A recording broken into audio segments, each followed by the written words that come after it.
কেমন আছেন সবাই? আরও একটি নতুন মিনি ব্লগে আপনাদের সকলকে অনেক অনেক ওয়েলকাম।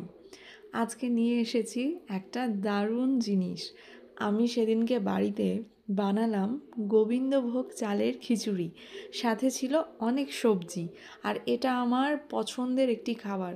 তাই ভাবলাম এই রেসিপিটা আপনাদের সাথে শেয়ার করি। আপনাদের যদি ভালো লাগে তাহলে আপনারাও ট্রাই করতে পারেন, বা হয়তো আপনারাও এরকম বানিয়ে খান। সত্যি কথা বলতে এটা কিন্তু ভীষণই পুষ্টিকর, তার কারণ এতে তেল এবং মশলার পরিমাণ থাকে অনেক কম। তাই ছোট বাচ্চা এবং বয়স্ক মানুষেরাও এটা ভীষণই তৃপ্তি করে এবং নির্ভয়ে খেতে পারবে। আর আমি এটাকে বানিয়েছিলাম অনেক সবজি দিয়ে। যেহেতু আমার বাড়িতে এই সবজিগুলো সবসময় থাকে, তো আপনাদের বাড়িতে যখন যে সবজি থাকে বা মরশুমি সবজি দিয়েও আমরা কিন্তু এটা বানাতে পারি।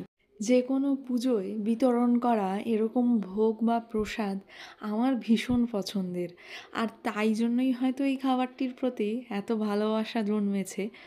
তাই চেষ্টা করলাম নিজের হাতে একবার এটাকে বানানোর। মনে পড়ে যাচ্ছিল ছেলেবেলার চড়ুই ভাতির দিনগুলো, সবাই মিলে একসাথে।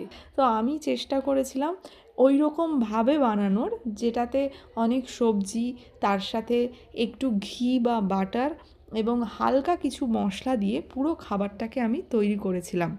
আমার খাবারের তালিকায় এটা ১ নম্বর একটি খাবার, যা আমি ভীষণ আনন্দের সাথে ও তৃপ্তি করে খাই। কারণ এর টেস্টও হয় অসাধারণ, আর এটা খেলে শরীরে ক্ষতির সম্ভাবনাও থাকে অনেক কম। তাই এটা আমার ভীষণ পছন্দের। দেখা হচ্ছে কাল।